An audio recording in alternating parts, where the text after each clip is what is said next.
നമ്മൾ sand paper ഉപയോഗിച്ച് എന്തെങ്കിലും സാധനങ്ങളൊക്കെ മിനുക്കുമ്പോൾ മിക്കപ്പോഴും തന്നെ കൈകൊണ്ടാണ് ചെയ്യാറുള്ളത്. അങ്ങനെ നമ്മൾ കുറേ നേരം ചെയ്യുമ്പോഴത്തന്നെ കൈക്ക് വേദന എടുക്കാനും വിരലൊക്കെ തട്ടാനൊക്കെ ചാൻസ് ഉണ്ട്. പിന്നെ ഫിനിഷിംഗ് വരുത്താനും കുറച്ച് ബുദ്ധിമുട്ടാണ്.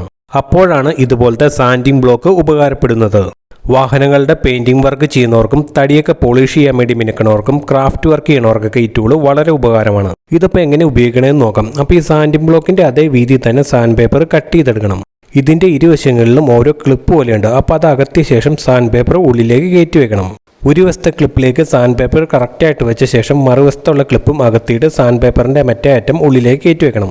ഈ സാൻഡിംഗ് ബ്ലോക്ക് ഞാൻ ആമസോണിൽ നിന്നാണ് വാങ്ങിയത്. വാങ്ങിയ ടൈമിൽ 240 രൂപയായിരുന്നു റേറ്റ്.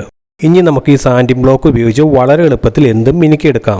ഇതിന്റെ അടിയിൽ ഒരു സ്പോഞ്ച് പോലെയുള്ള സോഫ്റ്റ് കുഷൻ നൽകിയിട്ടുണ്ട്. അതുകൊണ്ട് തന്നെ സാൻഡ് ചെയ്യുമ്പോൾ പ്രഷർ ഒരുപോലെ തന്നെ കിട്ടും. ഈ ചിരട്ട കൊണ്ടൊക്കെ ക്രാഫ്റ്റ് വർക്ക് ചെയ്യണവർക്കും ആംഗിൾ ഗ്രൈൻഡറൊക്കെ ഇല്ലെങ്കിലും ഇതുപോലെ ഒരെണ്ണം വാങ്ങി വെച്ചാൽ അത്യാവശ്യം നമുക്ക് നല്ല രീതിയിൽ മിനുക്കിയെടുക്കാൻ പറ്റും. ഇതിൽ നമുക്ക് ഏത് ടൈപ്പിലുള്ള സാൻഡ് പേപ്പർ വേണമെങ്കിലും ഇടാൻ പറ്റും. കറക്റ്റ് അളവിന് കട്ട് ചെയ്ത് ഇതിലേക്ക് ഇട്ടാൽ മതി. ഇതിപ്പോൾ ഞാൻ വാങ്ങിയിട്ട് കുറേ നാളായി. അത്യാവശ്യം ഇതിന് നല്ല ക്വാളിറ്റി ഉള്ളതാണ്. ഇതുവരെ ഒരു കംപ്ലൈൻറ്റും വന്നിട്ടില്ല. ഈ സാൻഡിംഗ് ബ്ലോക്കൊക്കെ നേരത്തെ മുതലുള്ളതാണ്. അപ്പോൾ ഇതിനെക്കുറിച്ച് അറിയില്ലാത്തവർക്ക് വേണ്ടിയാണ് ഒരു വീഡിയോ ആയിട്ട് ചെയ്തത്. അപ്പോൾ ഈ സാൻഡിംഗ് ബ്ലോക്ക് വാങ്ങാൻ വേണ്ടിയുള്ള ലിങ്ക് ഞാൻ സ്ക്രീനിൽ ടാഗ് ചെയ്തേക്കാം. വീഡിയോ ഇഷ്ടമായി കഴിഞ്ഞാൽ ചാനൽ സബ്സ്ക്രൈബ് ചെയ്യണേ.